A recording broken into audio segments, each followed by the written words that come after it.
ಸುಮಾರು ಒಂದು ಬೇರೆ ಬೇರೆ ವಿಚಾರಗಳು ಮಾತಾಡಿದ್ದಾರೆ. ಅದರಲ್ಲಿ ಅದರಿಂದ ನಮ್ಮ ಸಂವಿಧಾನದ ಅಡಿಯಲ್ಲಿ ಒಂದು ಸಾಮಾಜಿಕ ನ್ಯಾಯಕ್ಕೆ ಯಾವ ತರ ಒಂದು ಅಫೆಕ್ಟ್ ಆಗುತ್ತೆ ಅಂತ ನಾವು ಅರ್ಥ ಮಾಡ್ಕೋಬೇಕಾಗುತ್ತೆ. ಸೊ ಅದಕ್ಕೆ ಈ ತೀರ್ಪು ತುಂಬಾನೇ ಮುಖ್ಯವಾಗಿರೋದು. ನಾವು ಆ, ಆ ಒಂದು ಕಾರಣದಿಂದ ಇದ್ರ ಬಗ್ಗೆ ನಾವು ಆ, ಒಂದು ಇವತ್ತು ಒಂದು ಇಬ್ರು ಲಾಯರ್ಸು ಮತ್ತೆ ಇಬ್ರು ಯಾರು ಈ ವಿಷಯದ ಬಗ್ಗೆ ಕೆಲಸ ಮಾಡ್ತಾ ಇದಾರೆ ಅವ್ರ ಕಡೆಯಿಂದ ನಾವು ಕೇಳಬೇಕು ಅಂತ ಇವತ್ತಿನ ಕಾರ್ಯಕ್ರಮ ನಾವು ಅರೇಂಜ್ ಮಾಡಿದೀವಿ. ನಮ್ಮ ಇವತ್ತಿನ ಕಾರ್ಯಕ್ರಮದಲ್ಲಿ ಮಾತಾಡ್ತಾ ಇರೋದು ಮೊದಲನೇದಾಗಿ ಅಶ್ವಿನಿ ಒಬ್ಲೇಶ್ ಅವರು. ಅಶ್ವಿನಿ ಅವರು ಆ, ಒಂದು ಅಡ್ವೊಕೇಟು, ಹೈಕೋರ್ಟ್ ಅಲ್ಲಿ ಪ್ರಾಕ್ಟೀಸ್ ಮಾಡ್ತಾರೆ, ಬೇರೆ ಬೇರೆ ಕೋರ್ಟ್ಗಳಲ್ಲಿ ಪ್ರಾಕ್ಟೀಸ್ ಮಾಡ್ತಾರೆ. ಧ್ವನಿ ಟ್ರಸ್ಟ್ ಅಂತ ಒಂದು ಸಂಸ್ಥೆ ಶುರು ಮಾಡಿದ್ದಾರೆ. ಮತ್ತೆ ಸುಮಾರು ಕೇಸ್ಗಳು ಅವ್ರು ಮಾಡೋದು ಮೇನ್ ಆಗಿ ಯಾರಿಗೆ ಬೇರೆ ಅವರು ಬೇರೆ ಲಾಯರ್ಗಳು ಯಾರು ಅವ್ರ ಕೇಸ್ ಮಾಡಲ್ವೋ, ಯಾರಿಗೆ ಕೋರ್ಟ್ಗಳಿಗೆ ಹೋಗೋಕೆ ಕಷ್ಟ ಆಗುತ್ತೋ, ದಲಿತ ಸಮುದಾಯದಿಂದ ಇರ್ಬೋದು, ಮಹಿಳೆಯರು ಇರ್ಬೋದು, ಮತ್ತೆ ಬೇರೆ ಶೋಷಣೆ ಆಗಿರೋ ಒಂದು ಸಮುದಾಯಗಳಿಂದ ಇರ್ಬೋದು, ಅವ್ರ ಕಡೆ ಅವರ ಕೇಸ್ಗಳ ಮುಂದೆ ಇಡ್ತಾರೆ. ಮತ್ತೆ ಅದ್ ಬಿಟ್ಟು ಅವರು ಸುಮಾರು ಬೇರೆ ಕೆಲಸಗಳು ಮಾಡ್ತಾರೆ. ಕಾಲೇಜ್ಗಳಲ್ಲಿ ಈ ಸಂವಿಧಾನದ ವಿಷಯನ ತಗೊಂಡು ಹೋಗ್ಬಿಟ್ಟು ಸ್ಟೂಡೆಂಟ್ಸ್ ಜೊತೆ ಮಾತಾಡೋದಿರ್ಬೋದು, ಬೇರೆ ತರ ಟ್ರೈನಿಂಗ್ಗಳು ಮಾಡೋದು, ಮತ್ತೆ ಸಂವಿಧಾನದ ಒಂದು ಮೌಲ್ಯಗಳು ಏನಿದೆಯೋ ಅದನ್ನ ಮುಂದೆ ಹೀಗೆ ತಗೊಂಡು ಹೋಗ್ಬೋದು ಅಂತ ಅದ್ರ ಮೇಲೆ ಅವರು ಸುಮಾರು ಕೆಲಸಗಳು ಮಾಡ್ತಾರೆ. ಸೊ ಅಶ್ವಿನಿ ಅವ್ರಿಗೆ ಐ ಥಿಂಕ್ ಫಸ್ಟ್ ಟೈಮ್ ನೀವು ಈ ಕಡೆ ನಮ್ಮ ಆಫೀಸಿಗೆ ಬಂದಿದ್ದೀರಾ. ಫಾರ್ಮಲಿ ತುಂಬಾ ಸಲ ಬಂದಿದ್ದೀನಿ ಮುಂಚೆ. ಇಲ್ಲಿ ಬಂದಿದ್ದೀನಿ, ಈ ರೂಮಿಗೆ ಬಂದ ಆಫೀಸಿಗೆ ಬಂದು. ಎಸ್, ನಿಮ್ಗೆ ನಮ್ಮ ಸಿಪಿಎಂಎಲ್ ಕಡೆಯಿಂದ ನಿಮ್ಗೆ ಸ್ವಾಗತ. Thank you. ನಮ್ಮ ಇನ್ನೊಬ್ರು ಸ್ಪೀಕರ್ ಎಲ್ಲರೂ ಇಲ್ಲಿರೋರು ಅಟ್ಲೀಸ್ಟ್ ಗೊತ್ತಿರೋರು, ಕ್ಲಿಫ್ಟನ್, ನಮ್ಮ CPML ಲಿಬರೇಷನ್ ರಾಜ್ಯ ಕಾರ್ಯದರ್ಶಿ. ಸೊ ಫಸ್ಟ್ ಅಶ್ವಿನಿ ಅವರು ಮಾತಾಡ್ತಾರೆ, ಆಮೇಲೆ ಕ್ಲಿಫ್ಟನ್ ಅವರು. ಓಕೆ, ಎಲ್ಲರಿಗೂ ನಮಸ್ಕಾರ. ಇವತ್ತು ನಾವು ಚರ್ಚೆ ಮಾಡ್ತಿರೋ ವಿಷಯ ತುಂಬ ಮುಖ್ಯವಾದದ್ದು, ತುಂಬ ಕಾರಣಗಳಾಗಿ. ಸೊ ಫಸ್ಟ್ ಆಫ್ ಆಲ್ ಅದೆಷ್ಟು ಮುಖ್ಯ ಅನ್ನೋದು ಒಂದು ನಮ್ಗೆ ಹೇಗೆ ಗೊತ್ತಾಗುತ್ತೆ ಅಂದರೆ, ಈ ಜಡ್ಜ್ಮೆಂಟು 565 ಪೇಜ್ ಜಡ್ಜ್ಮೆಂಟ್ ಇದೆ. ಸೊ ಅದರಿಂದ ಗೊತ್ತಾಗುತ್ತೆ ನಮಗೆ ಎಷ್ಟು ಮುಖ್ಯ ಇದೆ, ಏನೇನು ಅಂಶಗಳು ಮಾತಾಡಿದ್ದಾರೆ ಅಂತ. ನಂಬರ್ 1. ನಂಬರ್ 2, ಅದು ಈ ಸಮಯದಲ್ಲಿ ಬಂದಿದೆ, ಅದು ಕೂಡ ನಾವು ನೋಟ್ ಮಾಡಬೇಕಾಗತ್ತೆ. ಈ ಸಮಯದಲ್ಲಿ ಅಂತ ಹೇಳಿದಾಗ ಇದು ಒಂದು ಪೊಲಿಟಿಕಲ್ ಮೂವಾ ಅಥವಾ ಒಂದು ಜುಡಿಷರಿಗೆ ಬೇಕಾದಂಥ ಒಂದು ಡೈರೆಕ್ಷನಲ್ಲಿ ಹೋಗ್ತಾ ಇದೆಯಾ ಅನ್ನೋದು ಒಂದು ಚರ್ಚೆ ಮಾಡಬೇಕು ಅನಿಸುತ್ತೆ. Because that was a thought ನನಗೆ ಬಂದಿದ್ದು ಓದೋವಾಗ, ಯಾಕೆ ಈ ಟೈಮಲ್ಲಿ ಈ ಜಡ್ಜ್ಮೆಂಟ್ ಬಂದಿದೆ ಅನ್ನೋದು. ಆ್ಯಂಡ್ ಮೂರನೇದಾಗಿ ಸಬ್ ಕ್ಲಾಸಿಫಿಕೇಷನ್ ಅನ್ನೋ ಟಾಪಿಕ್ಕು ಹಲವಾರು ಜಡ್ಜ್ಮೆಂಟ್ಸಲ್ಲಿ ಮುಂಚೆ ಡಿಸ್ಕಸ್ ಆಗಿದೆ. SC/ST ಸಬ್ ಕ್ಲಾಸಿಫಿಕೇಷನ್ ಇರ್ಬೋದು, OBC ಸಬ್ ಕ್ಲಾಸಿಫಿಕೇಷನ್ ಇರ್ಬೋದು. ಅದು ತುಂಬ ಕೋರ್ಟ್ನಲ್ಲೇ ತುಂಬ ಆರ್ಗ್ಯುಮೆಂಟ್ ನಡೆದಿರೋ ವಿಚಾರ. ಅದು ಬಿಟ್ಟು ಸಹ ರೋಡ್ಗಳಲ್ಲಿ ಏನಿದೆ ತುಂಬ ಪ್ರೊಟೆಸ್ಟ್ಗಳು ನಡೆದಿರೋ ವಿಚಾರ. ನಿಮಗೆ ಗೊತ್ತಿರ್ಬೋದು ಮಂಡಲ್ ಪ್ರೊಟೆಸ್ಟ್ ಬಗ್ಗೆ. ಆ್ಯಂಡ್ ಅಲ್ಲಿಂದ ತುಂಬ ರೀತಿಯ ಸಬ್ ಕ್ಲಾಸಿಫಿಕೇಷನ್ ಮೇಲೆ ತುಂಬ ಚರ್ಚೆ ನಡ್ಕೊಂಡು ಬರ್ತಿದೆ, ಕೋರ್ಟ್ಗಳ ಒಳಗಡೆ, ಕೋರ್ಟ್ಗಳ ಆಚೆ ಕೂಡ.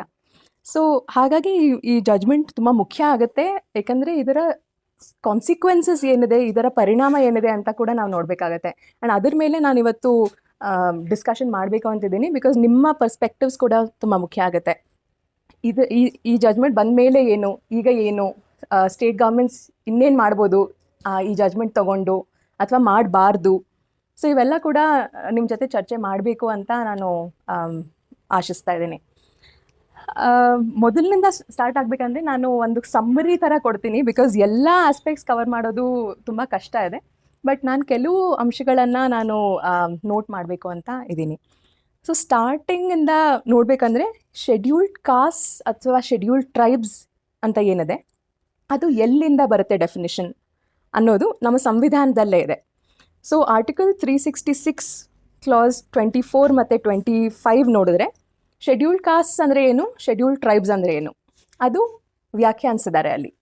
ಸೊ ಶೆಡ್ಯೂಲ್ಡ್ ಕಾಸ್ಟ್ ಅಂದರೆ ಏನು ಹೇಳ್ತಾರೆ ಅವರು, scheduled caste means such caste, races or tribes or parts of or groups within such caste, races or tribes as are deemed under article 341 to be scheduled caste for the purposes of this constitution.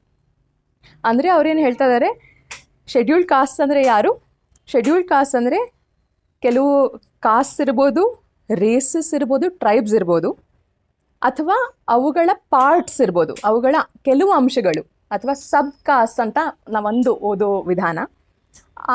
ಅವು ಕೂಡ ಏನು deemed ಆಗಿ scheduled cost ಆಗ್ತಾರೆ for the purposes of 341. ಇದು deemed ಅನ್ನೋ ಪದಾನೇ ತುಂಬ ಇಂಟರ್ಪ್ರಿಟೇಷನ್ಗೆ ಒಳಗಾಗಿದೆ. So ಅದು ಏನು ಅಂತ ಸ್ವಲ್ಪ ಆಮೇಲೆ ಬರೋಣ. ಇದು ಶೆಡ್ಯೂಲ್ಡ್ ಕಾಸ್ಟ್ ಆಯಿತು. ಹಾಗೆ ಶೆಡ್ಯೂಲ್ಡ್ ಟ್ರೈಬ್ಸ್ನ ಕ್ಲಾಸ್ 25 ಡಿಫೈನ್ ಮಾಡಿದ್ದಾರೆ. means such tribes, tribal communities, parts or groups within such tribes or tribal communities that are deemed to be scheduled tribes under 342. So ಈ ಪಾರ್ಟ್ಸ್ ಅನ್ನೋದು ತುಂಬ ಮುಖ್ಯ ಆಗುತ್ತೆ. ಯಾಕಂದರೆ ಪಾರ್ಟ್ಸ್ ಅಂದರೆ ಅದರಿಂದಾನೇ ಸಬ್ ಕ್ಲಾಸಿಫಿಕೇಷನ್ ಬರ್ತಾ ಇದೆ ಅನ್ನೋ ಒಂದು ಅರ್ಥ. ಬಿಕಾಸ್ ಪಾರ್ಟ್ಸ್ ಅಂತ ಮೆನ್ಷನ್ ಆಗಿರಲಿಲ್ಲ ಅಂದರೆ ಅದು ಇಡೀ ಶೆಡ್ಯೂಲ್ಡ್ ಟ್ರೈಬ್ ಏನಿದೆ, ಶೆಡ್ಯೂಲ್ಡ್ ಕಾಸ್ಟ್ ಏನಿದೆ, ಒಂದೇ ಕ್ಲಾಸ್ ಅಂತ ನೋಡಬೇಕಾಗ್ಬೋದು, ರೈಟ್? ಸೊ ಅಲ್ಲಿಂದ ಫಸ್ಟು ಪ್ರಾರಂಭ ಆಗುತ್ತೆ. ನಂತರ ಇನ್ನೊಂದು ಇಂಪಾರ್ಟೆಂಟ್, ನಾನು ಕೆಲವು ಅಂಶಗಳು ಹೇಳಿ ಆಮೇಲೆ ಜಡ್ಜ್ಮೆಂಟ್ ಏನು ಹೇಳುತ್ತೆ ಅಂತ ಹೇಳ್ತೀನಿ. ಇದು ಫಸ್ಟ್ ಅಂಶ, ಶೆಡ್ಯೂಲ್ಡ್ ಕಾಸ್ಟ್ ಅಂದರೆ ಏನು, ಟ್ರೈಬ್ಸ್ ಅಂದರೆ ಏನು, ಆ್ಯಂಡ್ ಈ ಪಾರ್ಟ್ಸ್ ಮತ್ತು ಸಬ್ ಕ್ಲಾಸಿಫಿಕೇಷನ್ ಎಲ್ಲಿಂದ ಮೂಡ್ ಬರ್ತಾ ಇದೆ ಅದು ಡಿಬೇಟ್ ಅಂತ. ಎರಡನೇದಾಗಿ ಆರ್ಟಿಕಲ್ 14, 15, 16 ಈಕ್ವಾಲಿಟಿ ಕೋಡ್ ಏನಿದೆ ಅದರಲ್ಲಿ ಶೆಡ್ಯೂಲ್ಡ್ ಕಾಸ್ಟ್ ಮತ್ತು ಶೆಡ್ಯೂಲ್ಡ್ ಟ್ರೈಬ್ಸ್ ಬಗ್ಗೆ, ಸಬ್ ಕ್ಲಾಸಿಫಿಕೇಷನ್ ಬಗ್ಗೆ ಏನು ಹೇಳಿದ್ದಾರೆ ಅನ್ನೋದು ಒಂದು ಅಂಶ. ನಿಮಗೆ ಗೊತ್ತಿರೋ ಹಾಗೆ ಈಕ್ವಾಲಿಟಿ ಕೋಡ್ ಅನ್ನೋದು ಒಳ್ಳೆ ರೀತಿಯಲ್ಲಿ ಇಂಟರ್ಪ್ರೇಟ್ ಆಗ್ತಾ ಬಂದಿತ್ತು ಒಂದು ಮಟ್ಟಕ್ಕೆ. ಆದರೆ ರೀಸೆಂಟಾಗಿ ರೆಸರ್ವೇಷನ್ಸ್ ಜಡ್ಜ್ಮೆಂಟ್ಸ್ ನೀವು ಓದ್ತಾ ಬಂದರೆ ಸ್ವಲ್ಪ ಡೈಲ್ಯೂಟ್ ಆಗಿದೆ ಅಂತ ನನ್ನ ಅನಿಸಿಕೆ. ಸೊ ಡೈಲ್ಯೂಟ್ ಆಗಿದೆ ಅಂದರೆ ಹೇಗೆ, ನೀವು EWS ಜಡ್ಜ್ಮೆಂಟ್ ನೋಡ್ಬೋದು, ಅಥವಾ ಜರ್ನೇಲ್ ಸಿಂಗ್ ಅನ್ನೋ ಜಡ್ಜ್ಮೆಂಟ್ ನೋಡ್ಬೋದು, ಎಲ್ಲಿ SC STಗಳಿಗೆ ಸಬ್ ಕ್ಲಾಸಿಫಿಕೇಷನ್ ಕ್ರೀಮಿ ಲೇಯರ್ ಇಂಟ್ರೊಡ್ಯೂಸ್ ಮಾಡಬೇಕು ಅನ್ನೋ ಕಾನ್ಸೆಪ್ಟ್ ನೋಡ್ಬೋದು. ಇವೆಲ್ಲ ಕೂಡ ಇತ್ತೀಚೆಗೆ ಸ್ವಲ್ಪ ನ್ಯಾರೋ ಆಗಿ ಇಂಟರ್ಪ್ರೇಟ್ ಮಾಡ್ತಾ ಬಂದಿರ್ಬೋದು ಸುಪ್ರೀಂ ಕೋರ್ಟ್ ಅಂತ ಒಂದು ಅನಿಸಿಕೆ. ಇದು ಏನಕ್ಕೆ ಪ್ರಸ್ತಾವ ಮಾಡ್ತಾ ಇದ್ದೀನಿ 14, 15, 16 ಬಗ್ಗೆ ಅಂದರೆ, ಇದೆಲ್ಲನೂ ಸೇರಿ ಈಕ್ವಾಲಿಟಿ ಕೋಡ್ ಅಂತ ನಾವು ಏನು ಕರಿತೀವಿ, ಅದರಿಂದ ನಮಗೆ ಸಮಾನತೆಯ ಹಕ್ಕು ಉದ್ಭವ ಆಗುತ್ತೆ ಅಂತ ಹೇಳ್ಬೋದು. ಆದರೆ ಮುಂಚೆ ಇರೋ ಜಡ್ಜ್ಮೆಂಟ್ಸ್ ಪ್ರಕಾರ ಸಮಾನತೆಯ ಹಕ್ಕು 14 ಮಾತ್ರ, ಮತ್ತು 15 ಮತ್ತು 16 ಏನಿದೆ ರೆಸರ್ವೇಷನ್ಸ್ ಬಗ್ಗೆ, ಆ ರೆಸರ್ವೇಷನ್ಸು ಈ 14ಗೆ ಎಕ್ಸೆಪ್ಷನ್ ಆಗಿತ್ತು. ಎಕ್ಸೆಪ್ಷನ್ ಅಂದರೆ ಓಕೆ, ಸಮಾನತೆ ಹಕ್ಕು ಇರಬೇಕು, ಆದರೆ ಕೆಲವು ಸಮುದಾಯಗಳು ಹಿಂದುಳಿದಿವೆ, ಸೊ ಅವ್ರನ್ನ ಕೂಡ ಕರ್ಕೊಂಡು ಬನ್ನಿ, ಒಂದು ಎಕ್ಸೆಪ್ಷನ್ ಆಗಿ ಓದ್ತಾ ಇದ್ರು. ಆದರೆ ತದನಂತರ ಇನ್ನೂ ಕೆಲವು ಜಡ್ಜ್ಮೆಂಟ್ಸ್ ಬಂತು, ಎಲ್ಲಿ ಇಂಟರ್ಪ್ರೇಟ್ ಆಯಿತು ಎಕ್ಸೆಪ್ಷನ್ ಅಲ್ಲ ಇದು, ಅವು ಇನ್ನೂ ರೀಇನ್ಫೋರ್ಸ್ ಮಾಡೋ ಅಂಥ ಒಂದು ಪ್ರಾವಿಷನ್ಸ್ ಅಂತ. ಸೊ ಅವು ತುಂಬ ಪ್ರೋಗ್ರೆಸಿವ್ ಜಡ್ಜ್ಮೆಂಟ್ಸ್ ಇತ್ತು. Please you can counter me if you. NM Thomas, yes, NM Thomas ಅಲ್ಲಿ ಅವ್ರೇನು ಹೇಳಿದ್ರು, ಇದು ಎಕ್ಸೆಪ್ಷನ್ ಅಲ್ಲ, ಇದು ಈಕ್ವಾಲಿಟಿಯನ್ನು ಇನ್ನೂ ಮುಂದುವರಿಸೋ ಪ್ರಾವಿಷನ್ಸ್ ಅಂತ ಒಂದು ಇಂಟರ್ಪ್ರಿಟೇಷನ್ ಬಂತು. ಸೊ ಅದು ಇನ್ನೊಂದು ಅಂಶ, ನಾನು ಹೇಳಬೇಕಾಗಿರೋ ಎರಡನೇ ಅಂಶ. ಮೂರನೇ ಅಂಶ ಏನು ಅಂದರೆ, ಈ ಸಬ್ ಕ್ಲಾಸಿಫಿಕೇಷನ್ OBCಸ್ಗೆ ಯಾಕೆ ಬಂತು ಆ್ಯಂಡ್ SC STಗೆ ಯಾಕೆ ಬಂದಿಲ್ಲ ಇನ್ನೂ ಅನ್ನೋ ಒಂದು ಅಂಶ. ಸೊ OBCs ಮತ್ತು ಸಬ್ ಕ್ಲಾಸಿಫಿಕೇಷನ್ ನಿಮಗೆ ಗೊತ್ತಿದೆ, ಮಂಡಲ್ ಕಮಿಷನ್ ರಿಪೋರ್ಟಿಂದ ತದನಂತರ ಇಂದಿರಾ ಸಾನಿ ಕೇಸಲ್ಲಿ ಇದು ನಿರ್ಣಾಯಕವಾಗಿ ಬಂತು ಈ ಲಾ. ಸೊ ಆ ಜಡ್ಜ್ಮೆಂಟ್ ಪ್ರಕಾರ OBCಸು ತುಂಬ ಹೆಟಿರೋಜಿನಸ್ ಗ್ರೂಪ್ ಇದೆ. ಹೆಟಿರೋಜಿನಸ್ ಅಂದರೆ ಹಲವಾರು ನೂರಾರು ಜಾತಿಗಳಿವೆ. ಹಾಗಾಗಿ ಪ್ರತಿಯೊಂದು ಜಾತಿಗೂ ಒಂದೊಂದು ಸಬ್ ಕ್ಲಾಸಿಫಿಕೇಷನ್ ಮಾಡಬೇಕು. ಅದಕ್ಕೆ ನೀವು ನೋಡಿದ್ರೆ 3A, 3B, 3C, 2A, 2B, 2C ಆಗಿದೆ. ಅದು ಆಗೋಕ್ಕೆ ಈಸಿ ಆಯಿತು, ಯಾಕಂದರೆ OBC ಅನ್ನೋದು ಅದರ್ ಬ್ಯಾಕ್ವರ್ಡ್ ಕ್ಲಾಸಸ್, ಸೊ ನೂರಾರು ಜಾತಿಗಳು ಸೇರಿದೆ ಅನ್ನೋ ಒಂದು ಉದ್ದೇಶದಿಂದ ಸಬ್ ಕ್ಲಾಸಿಫಿಕೇಷನ್ ಆಯಿತು. ಸೊ ನೀವು ಕಾಲೇಜ್ ಅಪ್ಲಿಕೇಶನ್ಸ್ ಫಿಲ್ ಮಾಡಬೇಕಂದ್ರೆ 2A, 2B, 2C ಎಲ್ಲ ನೋಡ್ತಾ ಇರ್ತೀರ. ಆದರೆ SC STಗೆ ಬರೀ ನೀವು SC ಅಥವಾ ST ಹಾಕಬೇಕು.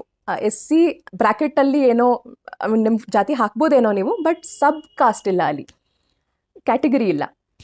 ಸೊ ಅದು ಇಂದಿರಾ ಸಾನಿ ಕೇಸಲ್ಲಿ ನಿರ್ಧಾರ ಆಯಿತು, OBCಸ್ಗೆ ಸಬ್ ಕ್ಲಾಸಿಫಿಕೇಷನ್ ನಡ್ಕೊಂಡು ಬರ್ಬೋದು ಅಂತ.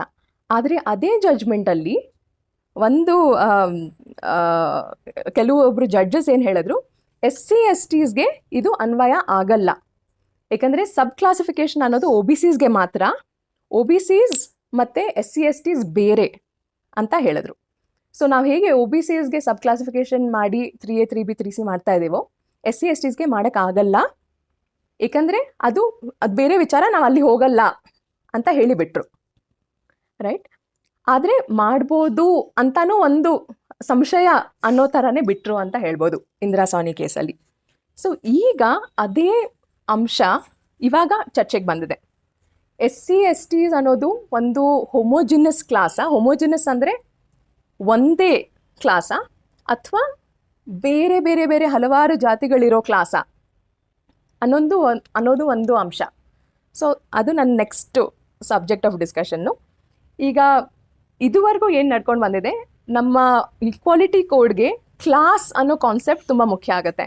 ಸೊ ಕ್ಲಾಸ್ ಪ್ರಕಾರ ಬೆನಿಫಿಟ್ ಸಿಗುತ್ತೆ, ರೈಟ್. ಸೊ ನಾನು ಒಂದು ಮಹಿಳೆ, ಸೊ ನಾನು ಮಹಿಳೆಯರ ಕ್ಲಾಸ್ಗೆ ಬಿಲಾಂಗ್ ಆಗ್ತೀನಿ, ಅದಕ್ಕೆ ನನಗೆ ಬಸ್ ಟಿಕೆಟ್ ಫ್ರೀ ಸಪೋಸ್. ಹಾಗೆಯೇ ನಾನು ಒಂದು ಶೆಡ್ಯೂಲ್ಡ್ ಟ್ರೈಬ್ ಅಂತ ಆದರೆ ನಾನು ಶೆಡ್ಯೂಲ್ಡ್ ಟ್ರೈಬ್ ಕ್ಲಾಸ್ಗೆ ಬಿಲಾಂಗ್ ಆಗ್ತೀನಿ, ಅದಕ್ಕೆ ನನಗೆ ಶೆಡ್ಯೂಲ್ಡ್ ಟ್ರೈಬ್ ಸರ್ಟಿಫಿಕೇಟ್ ಸಿಗುತ್ತೆ, ರೆಸರ್ವೇಷನ್ ಸಿಗುತ್ತೆ. ಸೊ ಆ ಕ್ಲಾಸ್ ಅನ್ನೋ ಕಾನ್ಸೆಪ್ಟ್ ತುಂಬ ಮುಖ್ಯ ಆಗುತ್ತೆ. ಆ್ಯಂಡ್ ಈ ಜಜ್ಮೆಂಟಲ್ಲಿ ಇದುವರೆಗೂ ಸುಪ್ರೀಂ ಕೋರ್ಟ್ ಹೇಳ್ತಾ ಬಂದಿದ್ದೇನೆಂದರೆ ಶೆಡ್ಯೂಲ್ಡ್ ಕಾಸ್ಟ್ ಅನ್ನೋದೇ ಒಂದೇ ಕ್ಲಾಸ್ ಅದು, ಆ್ಯಂಡ್ ಶೆಡ್ಯೂಲ್ಡ್ ಟ್ರೈಬ್ ಅನ್ನೋದು ಒಂದೇ ಕ್ಲಾಸ್ ಅದು. ಸೊ ಅದು ನಿಮಗೆ ಗೊತ್ತಿರೋ ಹಾಗೆ ಚಿನ್ನಯ್ಯ ಕೇಸಲ್ಲಿ ನಿರ್ಧಾರ ಆಗಿತ್ತು. ಆ್ಯಂಡ್ ಈ ಕೇಸಲ್ಲಿ ಚಿನ್ನಯ್ಯ ಕೇಸು ಓವರ್ ರೂಲ್ ಆಗಿದೆ. ಅಂದರೆ ಅವ್ರೇನು ಹೇಳಿದ್ದಾರೆ ಅಂದರೆ SC ST ಅಂದರೆ ಬೇರೆ ಒಂದೇ ಕ್ಲಾಸ್ ಅಲ್ಲ, ಅವರು ಒಂದು ಹೋಮೋಜಿನಸ್ ಗ್ರೂಪ್ ಅಲ್ಲ, ಹೆಟರೋಜಿನಸ್ ಗ್ರೂಪ್. ನೂರಾರು ಸಾವಿರಾರು ಜಾತಿಗಳಿವೆ, ಆ್ಯಂಡ್ ಅವ್ರು ಎಲ್ಲರನ್ನೂ ನಾವು ಒಂದೇ ರೀತಿ ಟ್ರೀಟ್ ಮಾಡೋಕ್ಕಾಗಲ್ಲ. ಸೊ ಒಂದೇ ಕ್ಲಾಸ್ ಆಗಿ ನಾವು ಪರಿಗಣಿಸೋಕ್ಕಾಗಲ್ಲ ಅಂತ ಹೇಳಿದ್ದಾರೆ. ಸೊ ಇದಿಷ್ಟು ಇಂಟ್ರೊಡಕ್ಟ್ರಿ ಕೆಲವು ಅಂಶಗಳು. ಏನಾದರೂ ಪ್ರಶ್ನೆ ಇದ್ದರೆ ಪ್ಲೀಸ್ ಹೇಳ್ಬೋದು ಇದ್ರ ಮೇಲೆ. Okay, fine. ಸೊ ಈ ಜಜ್ಮೆಂಟ್ಗೆ ಬರ್ತೀನಿ. ಸೊ ಇದಿಷ್ಟು ನಾನು ಇಂಟ್ರೊಡಕ್ಷನ್ ಕೊಟ್ಟ ಮೇಲೆ ಈ ಜಜ್ಮೆಂಟು 7 ಜನ ಜಡ್ಜಸ್ ಇದ್ದರು. ಅದರಲ್ಲಿ 6 ಜನ ಏನು ಹೇಳಿದ್ರಂದರೆ EV ಚಿನ್ನಯ್ಯ ನಾ ಏನು ಹೇಳಿದೆ ಅದು ಓವರ್ ರೂಲ್ ಮಾಡಿದ್ರು.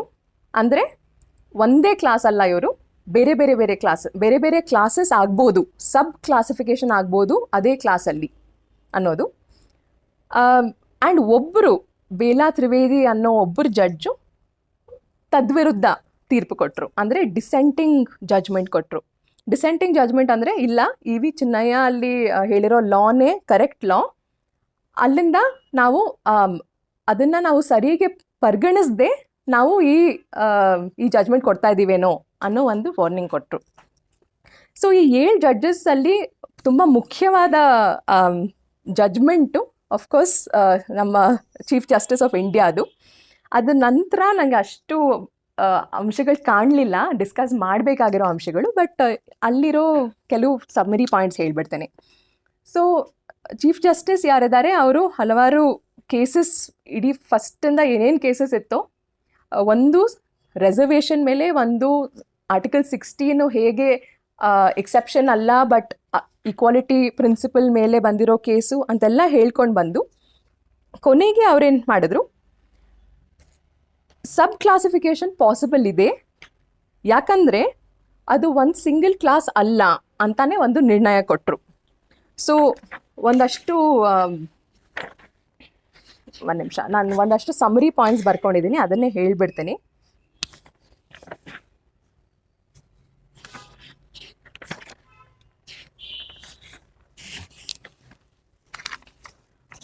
ಮೊದಲನೇದಾಗಿ ಅವ್ರು ಹೇಳಿದ್ರು ಆರ್ಟಿಕಲ್ 14 ಏನಿದೆ ಸಬ್ ಕ್ಲಾಸಿಫಿಕೇಷನ್ನ ಪರ್ಮಿಟ್ ಮಾಡುತ್ತೆ, ಆಯಿತಾ. ನಂಬರ್ 1 ಪರ್ಮಿಟ್ ಮಾಡುತ್ತೆ ಅಂದರೆ ಆರ್ಟಿಕಲ್ 14 ಪ್ರಕಾರ ಕ್ಲಾಸ್ ಅಂತ ಏನಿದೆ, ಆ ಕ್ಲಾಸ್ ಅನ್ನೋದನ್ನು 2 ರೀತಿಯಲ್ಲಿ ನಾವು ನೋಡಬೇಕು. ಒಂದು, ಕ್ಲಾಸಿಫಿಕೇಷನ್ ಯಾವಾಗ ವ್ಯಾಲಿಡ್ ಯಾವಾಗ ಇನ್ವ್ಯಾಲಿಡ್ ಅನ್ನೋದಕ್ಕೆ 2 ಟೆಸ್ಟ್ ಇದೆ. ಒಂದು ಇಂಟೆಲಿಜಿಬಲ್ ಡಿಫ್ರೆನ್ಷಿಯಾ ಅಂತ. ಸಾರಿ ಇಫ್ ಅಂದರೆ ಪ್ರಯತ್ನ ಪಡ್ತೀನಿ ಕನ್ನಡದಲ್ಲಿ ಸುಲಭವಾಗಿ ಹೇಳೋಕ್ಕೆ, ಬಟ್ ಇಂಟೆಲಿಜಿಬಲ್ ಡಿಫ್ರೆನ್ಷಿಯಾ ಅಂದರೆ ನೀವು ಒಂದು ಕ್ಲಾಸು ನಾನು ಒಂದು ಕ್ಲಾಸು ಅಂತ ನಾವು ಬೇರೆ ಅಂತ ನಾವು ತೋರಿಸ್ಬೇಕಂದ್ರೆ ಕರೆಕ್ಟಾದ ಕಾರಣಗಳಿರಬೇಕು. ನೀವು ಯಾಕೆ ಬೇರೆ, ನಾನು ಯಾಕೆ ಬೇರೆ. ಸೊ SCs ಬೇರೆ STs ಬೇರೆ ಅಂತ ಅಂದರೆ SCs ಯಾಕೆ ಬೇರೆ ಮತ್ತು STs ಯಾಕೆ ಬೇರೆ ಅಂತ ಅದು ಡಿಫೈನ್ ಆಗಿರಬೇಕು. ಒಂದು ಇಂಟೆಲಿಜಿಬಲ್ ಡಿಫ್ರೆನ್ಷಿಯಾ ಅಂದರೆ ಒಂದು ನಿರ್ದಿಷ್ಟವಾದ ವ್ಯತ್ಯಾಸಗಳು ಇರಬೇಕು, ನಿರ್ದಿಷ್ಟವಾದ ವ್ಯತ್ಯಾಸಗಳು ಮೊದಲನೇದು. ಎರಡನೇದು, ಏನಕ್ಕೆ ಬೇರೆ ಬೇರೆ ಕ್ಲಾಸ್ ಮಾಡ್ತಾ ಇದ್ದಾರೆ, ಅದು ರ್ಯಾಷನಲ್ ಏನಿದೆ, ಏನಕ್ಕೆ ಅದು ಇಂಟೆಂಟ್ ಏನಿದೆ, ಯಾಕೆ ಬೇರೆ ಬೇರೆ ಕ್ಲಾಸ್ ಮಾಡ್ತಾ ಇದ್ದಾರೆ ಅನ್ನೋದಕ್ಕೂ, ಮತ್ತೆ ಓಕೆ ಕನ್ನಡದಲ್ಲಿ ಹೇಳಕ್ಕೆ ಪ್ರಯತ್ನ ಪಡ್ತಿದ್ದೀನಿ. Nexus, they has to be a reasonable nexus between the object and the classification, right? ಏನಕ್ಕೆ ಬೇರೆ ಬೇರೆ ಕ್ಲಾಸಸ್ ಮಾಡ್ತಾ ಇದ್ದಾರೆ ಅನ್ನೋದಕ್ಕೆ ಏನು ಕಾರಣ ಇದೆಯೋ ಅದಕ್ಕೆ ಮತ್ತೆ ಈ ಕ್ಲಾಸಸ್ಗೆ ಒಂದು ಸಂಬಂಧ ಇರಬೇಕು. ಬೇರೆ ಬೇರೆ ಇರೋ ವ್ಯತ್ಯಾಸಕ್ಕೂ ಮತ್ತು ಆ ಕಾರಣಕ್ಕೂ ಒಂದು ಸಂಬಂಧ ಇರಬೇಕು, ರೈಟ್? ಸೊ ಇವು ಎರಡೂ ಸ್ಯಾಟಿಸ್ಫೈ ಆಗುತ್ತೆ, ಏಕೆಂದರೆ SCs ಮತ್ತು STs ನಾನ್ ಹೋಮೋಜಿನಸ್, ಯಾಕಂದರೆ ತುಂಬ ಬೇರೆ ಬೇರೆ ಬೇರೆ ಜಾತಿಗಳಿವೆ, ಆ್ಯಂಡ್ ಅವ್ರನ್ನ ನಾವು ಒಂದೇ ಸಮನೆ ನೋಡಬಾರ್ದು, ಒಂದೇ ಕ್ಲಾಸ್ ಆಗಿ ನೋಡಬಾರ್ದು ಅನ್ನೋದು ಮೊದಲನೇ ವಿಚಾರ. ಎರಡನೇ ವಿಚಾರ, ಅವ್ರೇನು ಹೇಳಿದ್ರು, ಇಂದಿರಾ ಸಾಹ್ನಿ ಕೇಸಲ್ಲಿ ನಾನು ಆಗಲೇ ಹೇಳ್ದಂಗೆ OBCsಗೆ ಮಾತ್ರ ಸಬ್ ಕ್ಲಾಸಿಫಿಕೇಶನ್ ಅಪ್ಲೈ ಆಗುತ್ತೆ ಅಂತ ಹೇಳಿದ್ರು ಅಂತ ಒಂದು ಇತ್ತಲ್ವ ಸಂಶಯ, ಅದನ್ನು ಕ್ಲಾರಿಫೈ ಮಾಡಿ ಹೇಳಿದ್ರು, ಇಲ್ಲ, ಸಬ್ ಕ್ಲಾಸಿಫಿಕೇಶನ್ ಬರೀ OBCsಗೆ ಅಲ್ಲ, SC STsಗೂ ಮಾಡಲೇಬೇಕು ಅಂತ ಒಂದು ಸ್ಟೆಪ್ ಮುಂದಕ್ಕೆ ಹೋದರು. ಮೂರನೇದು ಅವ್ರೇನು ಹೇಳಿದ್ರಂದರೆ, ಈಗ 341 ಅನ್ನೋ ಆರ್ಟಿಕಲ್ ಇದೆ, ಅದಕ್ಕೆ ನಾನು ಇವಾಗಲೇ ಹೋಗ್ತೀನಿ, ಇಲ್ಲಾಂದರೆ ಆಮೇಲೆ ಕನ್ಫ್ಯೂಷನ್ ಆಗ್ಬೋದು. ಸೊ 341 ಪ್ರಕಾರ ಯಾರಿಗೆ ಪವರ್ ಇದೆ ಶೆಡ್ಯೂಲ್ಡ್ ಕಾಸ್ಟ್ನ ಡಿಕ್ಲೇರ್ ಮಾಡೋಕ್ಕೆ? ಪ್ರೆಸಿಡೆಂಟ್ಗೊಬ್ಬರಿಗೆ, ರೈಟ್? ಸೊ 341 ಏನು ಹೇಳುತ್ತೆ, the president may with respect to any state by public notification specify the castes, races and tribes or parts of caste, races, tribes which shall for the purposes of the constitution be deemed to be scheduled castes. ಅಂದರೆ ಯಾರು declare ಮಾಡಬೇಕು, ನಾನು SC ಇವತ್ತು ನನ್ನ ಜಾತಿ SC ಅಂತ ಹೇಳಬೇಕಂದ್ರೆ ಯಾರು ಡಿಕ್ಲೇರ್ ಮಾಡಬೇಕು? ಪ್ರೆಸಿಡೆಂಟ್ ಡಿಕ್ಲೇರ್ ಮಾಡಬೇಕು. ಬಟ್ ಇವಾಗ ಏನಾಗ್ತಾ ಇದೆ, ಸ್ಟೇಟ್ ಗವರ್ಮೆಂಟ್ಸ್ ಡಿಕ್ಲೇರ್ ಮಾಡ್ತಾ ಇವೆ. ಏಕೆಂದರೆ ಲಿಂಗಾಯತ್ 2A ಅಂದ್ಕೊಳ್ಳಿ, ಅಥವಾ ಒಕ್ಕಲಿಗರು 3A ಅಂದ್ಕೊಳ್ಳಿ, ಅದು ಸ್ಟೇಟ್ಸ್ ಡಿಕ್ಲೇರ್ ಮಾಡ್ತಾ ಇದೆ. ಸೊ ಹಾಗೆ ಸ್ಟೇಟ್ಸ್ ಡಿಕ್ಲೇರ್ ಮಾಡ್ಬೋದಾ ಅಥವಾ ಪ್ರೆಸಿಡೆಂಟ್ಗೆ ಮಾತ್ರ ಆ ಪವರ್ ಇದೆಯಾ ಅಂತ ನೋಡಿದಾಗ ಅವರೇನು ಹೇಳಿದ್ರು ಅಂದರೆ, 341ನಲ್ಲಿ ಪ್ರೆಸಿಡೆಂಟ್ಗೆ ಮಾತ್ರ ಇದೆ, ಆದರೆ ಸ್ಟೇಟ್ಸ್ ಕೂಡ ಬಂದು ಸಬ್ ಕ್ಲಾಸಿಫಿಕೇಶನ್ ಮಾಡೋ ಅರ್ಹತೆ ಸ್ಟೇಟ್ಸ್ಗೆ ಇದೆ, ಅಥವಾ ಪವರ್ ಸ್ಟೇಟ್ಸ್ಗೆ ಇದೆ ಅಂತಾನೂ ಹೇಳಿದ್ರು. ನಾಲ್ಕನೇದಾಗಿ, full history of scheduled cost ಏನಿದೆ ಇಂಡಿಯಾದಲ್ಲಿ ಅದನ್ನು ಅಲ್ಲಿಂದ ಅನಲೈಸ್ ಮಾಡ್ಕೊಂಡು ಬಂದು ಬ್ರಿಟಿಷ್ ರಿಪೋರ್ಟ್ಸ್ಗೆ ಹೋಗಿ, ಆ ಬ್ರಿಟಿಷ್ ರಿಪೋರ್ಟ್ಸಲ್ಲಿ ಜಾತಿನ ಹೇಗೆ ಡಿಫೈನ್ ಮಾಡಿದ್ದಾರೆ, ಆವಾಗ ಶೆಡ್ಯೂಲ್ಡ್ ಕಾಸ್ಟ್ ಅನ್ನೋ ಕಾನ್ಸೆಪ್ಟ್ಸ್ ಇರಲಿಲ್ಲ, ಡಿಪ್ರೆಸ್ಡ್ ಕ್ಲಾಸಸ್ ಅಂತ ಕಾನ್ಸೆಪ್ಟ್ ಇತ್ತು. ಸೊ ಆ ಡಿಪ್ರೆಸ್ ಕ್ಲಾಸಸ್ ಯಾರು, ಹೇಗೆ ಬಂತು, ಯಾರ್ಯಾರು ಡಿಪ್ರೆಸ್ ಕ್ಲಾಸಸ್ ಇದ್ದರು, ಯಾರು ಡಿಕ್ಲೇರ್ ಮಾಡಿದ್ರು, ಹಾಗೆಲ್ಲ ಅನಲೈಸ್ ಮಾಡ್ಕೊಂಡು ಬಂದು ಅವ್ರು ಹೇಳಿದ್ರು, ಆವಾಗ್ಲಿಂದಾನೇ ನಾವು ನೋಡ್ತಾ ಇದ್ದೀವಿ SC ಅಂದರೆ ತುಂಬ ತುಂಬ ಬೇರೆ ಬೇರೆ ಜಾತಿಗಳಿದೆ ನೋಡಿ. ಈ ಜಾತಿನೂ SC ಇತ್ತು, ತದನಂತರ ಇನ್ನೊಂದು ನೋಟಿಫಿಕೇಶನ್ ಬಂತು, ಇದ್ರ ಪ್ರಕಾರ ಇನ್ನೊಂದು ಜಾತಿ SC ಇದೆ, ಇನ್ನೊಂದು ಪ್ರಕಾರ ಇನ್ನೊಂದು ಜಾತಿ SC ಇದೆ. ಸೊ ಇವೆಲ್ಲ ಜಾತಿಗಳು ಸೇರಿ SC ಆಯಿತು. ಸೊ ಅವ್ರು ಏನು ಹೇಳಿದ್ರು ಅಂದರೆ, ಹಿಸ್ಟಾರಿಕಲ್ ಮತ್ತು ಎಂಪಿರಿಕಲ್ ಡೇಟಾ ಎಲ್ಲ ನೋಡಿದ್ರು SC ಇಸ್ ಸೋಷಲಿ ಹೆಟಿರೋಜಿನಸ್ ಕ್ಲಾಸ್ ಅಂತ ಒಂದು ಡಿಕ್ಲೇರ್ ಮಾಡ್ತಾರೆ. ಆ್ಯಂಡ್ ಲಾಸ್ಟ್ಲಿ ಚಿನ್ನಯ್ಯ ಜಜ್ಮೆಂಟಲ್ಲಿ ಏನು ಹೇಳಿತ್ತು, ಸಬ್ ಕ್ಲಾಸಿಫಿಕೇಶನ್ ನಾಟ್ ಪರ್ಮಿಸಿಬಲ್ ಅಂತ, ಅದನ್ನು ಓವರ್ ರೂಲ್ ಮಾಡ್ತಾರೆ. ಇದಿಷ್ಟು ನಾವು ನೋಡಬೇಕಾಗಿರೋದು CJI ಜಜ್ಮೆಂಟ್ ಪ್ರಕಾರ, ರೈಟ್? ಇದಾದಮೇಲೆ ಗವಾಯ್ ಅವರು, ಜಸ್ಟಿಸ್ ಗವಾಯ್ ಅವರು ಒಂದಷ್ಟು ಅವ್ರದ್ದೇ ಆದ ಅನಿಸಿಕೆಗಳನ್ನ ಹೇಳ್ತಾರೆ. ಸೊ ಅವರು ಕೂಡ ಸೆನ್ಸಸ್ ರಿಪೋರ್ಟ್ 1891 ನೋಡ್ತಾರೆ. ಅಲ್ಲಿ ಕೂಡ 60 ಕ್ಯಾಟಗರೀಸ್ ಇತ್ತು, 21 ಸಬ್ ಕ್ಯಾಟಗರೀಸ್ ಇತ್ತು ಅಂತ ಎಲ್ಲ ಅವರು ನೋಡಿ. Indian statutory commission report 1930 report, ಅದನ್ನು ಕೂಡ ಅನಲೈಸ್ ಮಾಡಿ depress classes 20% of the population ಇತ್ತು. ಆ ಡಿಪ್ರೆಸ್ ಕ್ಲಾಸಸ್ ಅಂದರೆ ಇವರು ಅಂತ ಫುಲ್ ಡಿಫೈನ್ ಮಾಡಿದ್ರು. ಆಮೇಲೆ ಗವರ್ಮೆಂಟ್ ಆಫ್ ಇಂಡಿಯಾ ಆ್ಯಕ್ಟ್ ಕೆಳಗಡೆ first time reservation of seats ಇತ್ತು ಶೆಡ್ಯೂಲ್ಡ್ ಕಾಸ್ಟ್ಗೆ. ಅಲ್ಲಿ ಕೂಡ ಅವರು ಅನಲೈಸ್ ಮಾಡಿದ್ರು ಶೆಡ್ಯೂಲ್ಡ್ ಕಾಸ್ಟ್ ಅಂದರೆ ಯಾರು, ಡಿಪ್ರೆಸ್ ಕ್ಲಾಸಸ್ ಅಂದರೆ ಯಾರು. ತದನಂತರ ಗೌರ್ಮೆಂಟ್ ಆಫ್ ಇಂಡಿಯಾ ಒಂದು SC ಆರ್ಡರ್ ಬಂತು 1936 ಅಲ್ಲಿ ಕೂಡ SCs ಅಂದರೆ ಯಾರು. ಸೊ ಅವರು ಈ ಅನಾಲಿಸಿಸ್ ಮಾಡಿ ಕೊನೆಗೆ ಏನು ಕನ್ಕ್ಲೂಷನ್ಗೆ ಬರ್ತಾರೆ, ಅವ್ರು ಹೇಳ್ತಾರೆ ಬೇರೆ ಬೇರೆ ಪ್ರಾವಿನ್ಸಸ್ಸಲ್ಲಿ ಬೇರೆ ಬೇರೆ ಕಾಸ್ಟು ಶೆಡ್ಯೂಲ್ಡ್ ಕಾಸ್ಟ್ ಅಂತ ಬರುತ್ತೆ. ಸೊ ಹಾಗೆ ನೋಡಿದ್ರೆ ಶೆಡ್ಯೂಲ್ಡ್ ಕಾಸ್ಟ್ ಅನ್ನೋದು ಒಂದು heterogeneous group. It is not a homogeneous group for any purpose ಅಂತ. ಸೊ ಇದಾದಮೇಲೆ ಅವರು ಒಂದು ಅಂಬೇಡ್ಕರ್ ಅವರು ಮೂವ್ ಮಾಡಿರೋ 2 ಡ್ರಾಫ್ಟ್ ಆರ್ಟಿಕಲ್ಸ್, ಇವಾಗ ನಾನೇನು ಓದ್ನೋ 341 ಮತ್ತು 342, ಅದರ ಡ್ರಾಫ್ಟ್ ಆರ್ಟಿಕಲ್ಲು 300A ಮತ್ತು 300B. ಆ ಟೈಮಲ್ಲಿ ಅಂಬೇಡ್ಕರ್ ಅವರ ಆರ್ಗ್ಯುಮೆಂಟ್ಸ್, ಅವರು ಪ್ರಸ್ತುತಪಡಿಸಿದ ನುಡಿಗಳು, ಅದನ್ನು ಕೂಡ ತಂದುಬಿಟ್ಟು ಹೇಳ್ತಾರೆ ಅಂಬೇಡ್ಕರ್ ಅವ್ರ ಪ್ರಕಾರ ಕೂಡ ಹೆಟರೋಜೆನಿಟಿ ಇರಬೇಕು, ಅಂದರೆ ಬೇರೆ ತನ ಇದೆ ಶೆಡ್ಯೂಲ್ಡ್ ಕಾಸ್ಟ್ ಅನ್ನೋ ಪದದಲ್ಲಿ. ಸೊ ಒಂದೇ ಅರ್ಥ ಕೊಡೋಕ್ಕೆ ಸಾಧ್ಯ ಇಲ್ಲ ಶೆಡ್ಯೂಲ್ಡ್ ಕಾಸ್ಟ್ ಅನ್ನೋ ಪದಕ್ಕೆ ಅಂತ ಹೇಳ್ತಾರೆ.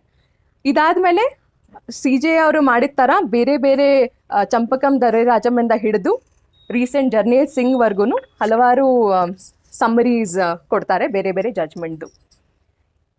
ಇದರ ನಂತರ ಇನ್ನೂ ಬೇರೆ 2-3 ಜಡ್ಜಸ್ಸು ಏನು ಎಕ್ಸ್ಪ್ಲನೇಷನ್ ಕೊಡದೆ ಜಡ್ಜ್ಮೆಂಟ್ ಪಾಸ್ ಮಾಡ್ತಾರೆ.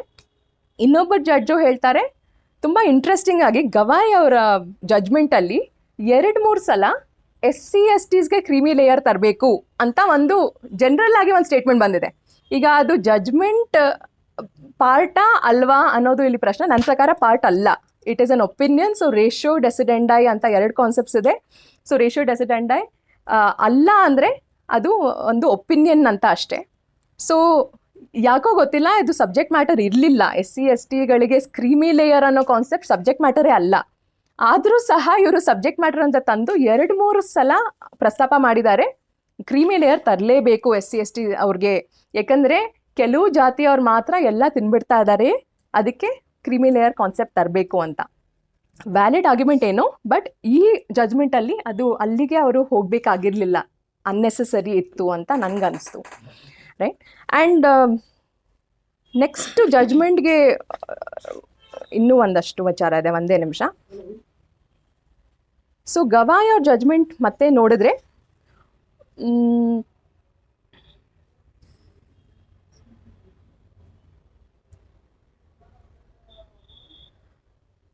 ಓಕೆ. ಆ್ಯಂಡ್ ಇಂದಿರಾ ಸಾಹ್ನಿ ಕೇಸಲ್ಲೂ ಕೂಡ ಏನೇನು ಜಡ್ಜ್ಮೆಂಟ್ ತಂದಿದ್ರು, ಏನೇನು ಅಂಶಗಳು ತಂದಿದ್ರು ಬ್ಯಾಕ್ವರ್ಡ್ ಕ್ಲಾಸಸ್ ಬಗ್ಗೆ, OBC ಬಗ್ಗೆ, ಸಬ್ ಕ್ಲಾಸಿಫಿಕೇಷನ್ ಬಗ್ಗೆ, ಅದನ್ನು ಕೂಡ ಅವ್ರು ಮತ್ತೆ ತರ್ತಾರೆ ಆ್ಯಂಡ್ ಹೇಳ್ತಾರೆ OBCಸ್ಗೆ ಮಾತ್ರ ಅಲ್ಲ SC/STಗೂ ಕೂಡ ಸಬ್ ಕ್ಲಾಸಿಫಿಕೇಷನ್ ಆಗಿರಬೇಕಿತ್ತು ಅಂತ. ಬಟ್ ಕೆಲವು ಇಂಟ್ರೆಸ್ಟಿಂಗ್ ಕೊಟೇಶನ್ಸ್ ನಾನು ಹೇಳಬೇಕು ಈ ಜಡ್ಜ್ಮೆಂಟಲ್ಲಿ. ಅವ್ರೇನು ಹೇಳ್ತಾರೆ ಅಂದರೆ, what the people belonging to the categories who are availing of large chunk of the reservations and denying a special treatment to the less privileged among them are doing is what the people from their higher castes have done to these people for centuries, as a result of which backward classes were kept away from the mainstream of society. So ಇದರ ಸಾರಾಂಶ ಏನಂದರೆ, ಈಗ ಕೆಲವು ಜಾತಿಗಳು ಎಲ್ಲ ಸೌಲಭ್ಯಗಳನ್ನು ಪಡ್ಕೊಂಡು ಕೆಲವು ಜಾತಿಗಳು ಯಾವುದೇ ಸೌಲಭ್ಯ ಪಡ್ಕೊಳ್ದೆ ಬರ್ತಾ ಇವೆ. ಸೊ ಈ ಕೆಳ ಜಾತಿಗಳಲ್ಲಿ ಯಾರು ಮೇಲ್ಜಾತಿ ಇದ್ದಾರೋ ಅವರು ಎಲ್ಲ ತೊಗೊಂಡಿದಾರಲ್ವ, ಅವರು ಒಂದು ಟ್ರೈನಲ್ಲಿ ರಿಸರ್ವೇಷನ್, ಟ್ರೈನಲ್ಲಿ ಸೀಟ್ಸ್ ತೊಗೊಳ್ಳೋ ಹಾಗೆ. ಸೊ ಹೆಂಗೆ ನಾವು ಹೋಗ್ಬಿಟ್ಟು ಒಂದು ಕೂತ್ಕೊಂಡ್ಬಿಟ್ಟು ನಾವು ಬೇರೆಯವ್ರಿಗೆ ಜಾಗ ಕೊಡಲ್ವೋ, ಸೊ ಹಾಗೆ ಮಾಡ್ತಾ ಇದ್ದಾರೆ ಇವ್ರು ಕೆಳಜಾತಿಯವರು ಇದ್ದರೂ ಕೂಡ ಅವರು ಆ ಟ್ರೈನಲ್ಲಿ ಕೂತ್ಕೊಂಡು ಇನ್ನೂ ಕೆಳಗಡೆ ಯಾರಿದ್ದಾರೋ, ಇನ್ನೂ ಎಲ್ಲಿ ಹತ್ತಕ್ಕೆ ಬರ್ತಿದ್ದಾರೋ ಟ್ರೈನ್ನ, ಅವ್ರಿಗೆ ಜಾಗ ಕೊಡ್ತಾ ಇಲ್ಲ ಅನ್ನೋದು ಕೆಲವು very dramatic statements being made by justice Gavai ಅಂತ ಹೇಳ್ಬೋದು. ಆ್ಯಂಡ್ ಅದನ್ನು ಬಿಟ್ಟು ಜಸ್ಟಿಸ್ ವಿಕ್ರಮ್ ನಾಥ್ ಅವರು ಹೇಳ್ತಾರೆ, ಅವರು ಕೂಡ creamy layer should also be applied to scheduled caste and scheduled tribes. And ಆ ಕ್ರೈಟೀರಿಯಾ ಏನಿದೆ ಅನ್ನೋದು ಆಮೇಲೆ ನೋಡೋಣ ಅಂತ ಹೇಳ್ತಾರೆ. ಕೊನೆಗೆ ನಾನು ಬೇಲಾ ತ್ರಿವೇದಿ ಅವರ ಡಿಸೆಂಟಿಂಗ್ ಜಡ್ಜ್ಮೆಂಟ್ ಬಗ್ಗೆ ಒಂದು ಮಾತು ಹೇಳಿ,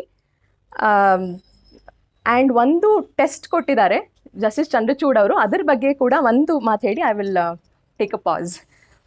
ಈಗ ಬೇಲಾ ತ್ರಿವೇದಿ ಅವರು ಹೇಳ್ತಾರೆ, ಒಂದು ಯಾವುದೇ ಒಳ್ಳೆ ಕಾರಣ ಇಲ್ಲದೆ ಚಿನ್ನಯ್ಯ ಕೇಸಲ್ಲಿ ಏನು ಜಡ್ಜ್ಮೆಂಟ್ ಆಗಿತ್ತೋ, ಯಾವುದೋ ಒಳ್ಳೆ ಕಾರಣ ಇರದೆ, ಸಕಾರಣ ಇಲ್ಲದೆ ಅದನ್ನು ರೀವಿಸಿಟ್ ಮಾಡಲಾಗಿದೆ.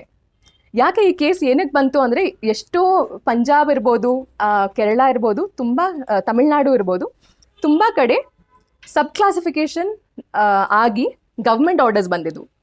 ಆ ಗೌರ್ಮೆಂಟ್ ಆರ್ಡರ್ಸ್ನ ಚಾಲೆಂಜ್ ಮಾಡಲಾಯಿತು. ಆ ಆ ಹೈಕೋರ್ಟ್ಸಲ್ಲಿ ಗೌರ್ಮೆಂಟ್ ಆರ್ಡರ್ಸ್ನಾಗ ಏನು ಚಾಲೆಂಜ್ ಮಾಡಿದ್ರು, ಆ ಹೈಕೋರ್ಟ್ಸ್ ಹೇಳಿತ್ತು, ನಾವು ಏನು ಮಾಡೋಕ್ಕಾಗಲ್ಲ, ಯಾಕಂದರೆ ಚಿನ್ನಯ್ಯ ಅನ್ನೋ ಒಂದು ಜಜ್ಮೆಂಟ್ ಇದೆ, ಆ ಜಜ್ಮೆಂಟ್ ಪ್ರಕಾರ ಸಬ್ ಕ್ಲಾಸಿಫಿಕೇಶನ್ ನಾಟ್ ವ್ಯಾಲಿಡ್ಡು, ಸೊ ನೀವು ಬೇಕಂದರೆ ಸುಪ್ರೀಂ ಕೋರ್ಟ್ಗೆ ಹೋಗಿ. ಸೊ ಇವರೆಲ್ಲ ಕೂಡ, ಇದು ಬ್ಯಾಕ್ಗ್ರೌಂಡು ಕೇಸ್ದು, ಇವರೆಲ್ಲ ಕೂಡ ಸುಪ್ರೀಂ ಕೋರ್ಟ್ಗೆ ಹೋಗಿ ದಾವೆ ಹಾಕ್ತಾರೆ. ಆ್ಯಂಡ್ ಒಂದಷ್ಟು ಕೇಸಸ್ ಕನೆಕ್ಟ್ ಆಗಿ ಇದು ಬಂದಿರೋದು, ರೈಟ್. ಸೊ ಬೇಲಾ ತ್ರಿವೇದಿ ಅವ್ರ ಪ್ರಕಾರ ಆ್ಯಂಡ್ ಒಂದು ಲೋವರ್ ಲೋವರ್ ಬೆಂಚ್ ಹೇಳ್ತಾರೆ ಒಂದು ಹೈಯರ್ ಬೆಂಚ್ಗೆ ರೆಫರ್ ಮಾಡಬೇಕು, ಅದಕ್ಕೆ 7 ಜಡ್ಜಸ್ ಬೆಂಚ್ಗೆ ರೆಫರ್ ಆಗಿತ್ತು ಇದು. ಸೊ ಬೇಲಾ ತ್ರಿವೇದಿ ಅವ್ರ ಪ್ರಕಾರ ಇದು ರೆಫರೇ ಆಗಬಾರ್ದಿತ್ತು, ಏಕೆಂದರೆ ಪ್ರತಿಯೊಂದು ಕೇಸ್ಲೂ ಕೂಡ ತುಂಬ ಒಳ್ಳೆ ರೀತಿಯಲ್ಲಿ ಅನಲೈಸ್ ಮಾಡಿಬಿಟ್ಟು ಚಿನ್ನಯ್ಯ ಕೇಸ್ ಬಂದಿದ್ದು. ಸೊ ಈ ಚಿನ್ನಯ್ಯ ಕೇಸ್ದು ಯಾವುದೂ ಸಕಾರಣ ಇಲ್ಲದೆ, ಯಾವುದೂ ಒಂದು ಅನಾಲಿಸಿಸ್ ಇಲ್ಲದೇನೆ ರೆಫರ್ ಮಾಡಿಬಿಟ್ಟಿದ್ದಾರೆ ರಿವಿಸಿಟ್ ಮಾಡಬೇಕು ಅಂತ. ಸೊ ಅದೇ ಫಸ್ಟ್ ಆಫ್ ಆಲ್ ತಪ್ಪು ಅಂತ ಹೇಳ್ತಾರೆ. ಎರಡನೇದಾಗಿ ಅವ್ರೇನು ಹೇಳ್ತಾರೆ, 341 ಮತ್ತು 342 ಕೆಳಗಡೆ ಪ್ರೆಸಿಡೆಂಟ್ ಏನು ಒಂದು ಲಿಸ್ಟ್ ಮಾಡೋಕ್ಕೆ ಡಿಕ್ಲೇರ್ ಮಾಡ್ತಾರೋ ಅದು ಆ ಲಿಸ್ಟ್ ಫೈನಲ್ ಆಗಿಬಿಡುತ್ತೆ. ಫೈನಲ್ ಆಗುತ್ತೆ ಬಿಕಾಸ್ ಅಲ್ಲಿ ಇರೋ ಜಾತಿಗಳೆಲ್ಲ deem to be scheduled caste ಆಗುತ್ತೆ.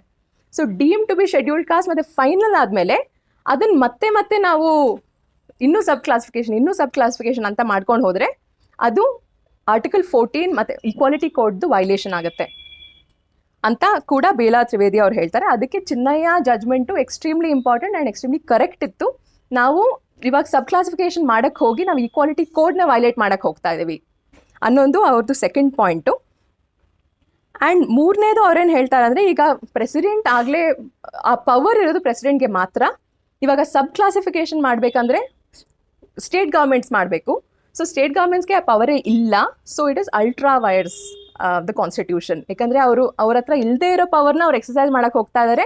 ಪ್ರೆಸಿಡೆಂಟ್ ಮಾತ್ರ ಡಿಕ್ಲೇರ್ ಮಾಡಬೇಕಿತ್ತು, ಆದರೆ ಈಗ ಸ್ಟೇಟ್ ಗೌರ್ಮೆಂಟ್ ಕೂಡ ಬಂದು 3A 3B ಎಲ್ಲ ಮಾಡ್ತಾ ಇದ್ದಾರೆ. ಅದು ಈಕ್ವಾಲಿಟಿ ಕೋಡ್ನ ತದ್ವಿರುದ್ಧ ಆ್ಯಂಡ್ 341ನ ತದ್ವಿರುದ್ಧ ಅಂತ ಹೇಳ್ತಾ ಇದ್ದಾರೆ.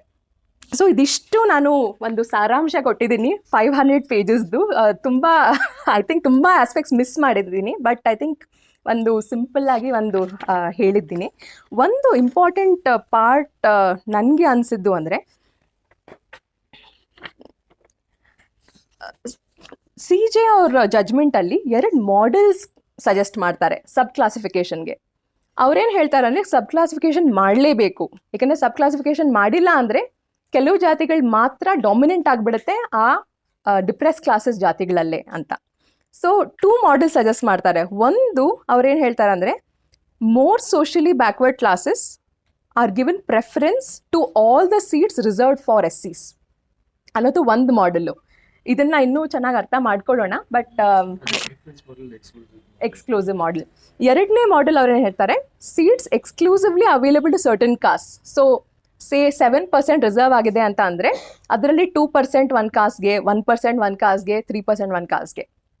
ನಾವು ಇದರಿಂದ ಒಂದು ಇಂಪಾರ್ಟೆಂಟ್ ಅಂಶಕ್ಕೆ ನಾನು ಬರಬೇಕು. ಫಸ್ಟಿಂದ ನಾನು ಹೇಳಲಿಲ್ಲ, ಯಾಕಂದರೆ I want to keep to the end, which is quantifiable data.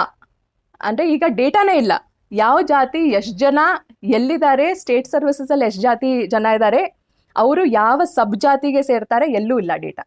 And cost census ಮಾಡಬೇಕು ಅನ್ನೋದು, ಕಾಸ್ಟ್ ಸೆನ್ಸಸ್ ಯಾವುದೋ ಪುರಾಣಗಳ ಕಾಲದಿಂದ ನಾವು ಅದೇ ಹಿಡ್ಕೊಂಡು ಬಂದಿದ್ದೀವಿ, ಆವತ್ತಾಯ್ತಲ್ಲ ಅಂತ. ಇದುವರೆಗೂ ಯಾರಿಗೂ ಮಾಡೋ ಒಂದು ಪೊಲಿಟಿಕಲ್ ವಿಲ್ ಇಲ್ಲ. ಮಾಡಬೇಕು ಅಂದ್ರೂ ಅದು ಪೊಲಿಟಿಕಲ್ ಫ್ರೀಯಲ್ಲಿ ಎಲ್ಲೋ ಕಳೆದು ಹೋಗ್ತಾ ಇದೆ. ಇನ್ಫ್ಯಾಕ್ಟ್ ನಾವು ಒಂದು PIL ಕೂಡ ಹಾಕಿದ್ವಿ, ಕಾಸ್ಟ್ ಸೆನ್ಸಸ್ನ ರಿಲೀಸ್ ಮಾಡಿ ಅಂತ. ಅದು ಆ PIL ಎಲ್ಲೂ ಹೋಗಿಲ್ಲ, because anyway. So most importantly quantifiable and demonstrable data ಇರೋದು ತುಂಬ ಮುಖ್ಯ. ಬಿಕಾಸ್ ಆ ಡೇಟಾನೇ ಇಲ್ಲ ಅಂದರೆ ನಾವು ಇದೆಲ್ಲ ಆರ್ಗ್ಯೂ ಮಾಡಿ ಲಾಭನೇ ಇಲ್ಲ, ಲೈಕ್ ಏನೂ ಪ್ರಯೋಜನ ಇಲ್ಲ. ಯಾಕಂದರೆ ಆ ಕ್ವಾಂಟಿಫೈಬಲ್ ಡೇಟಾ ಇಲ್ಲ ಅಂದರೆ ಯಾರು ಯಾವ ಸೀಟು ಯಾರಿಗೆ ಎಲಿಜಿಬಲ್ ಇದೆ ಯಾರಿಗೂ ಗೊತ್ತಾಗಲ್ಲ.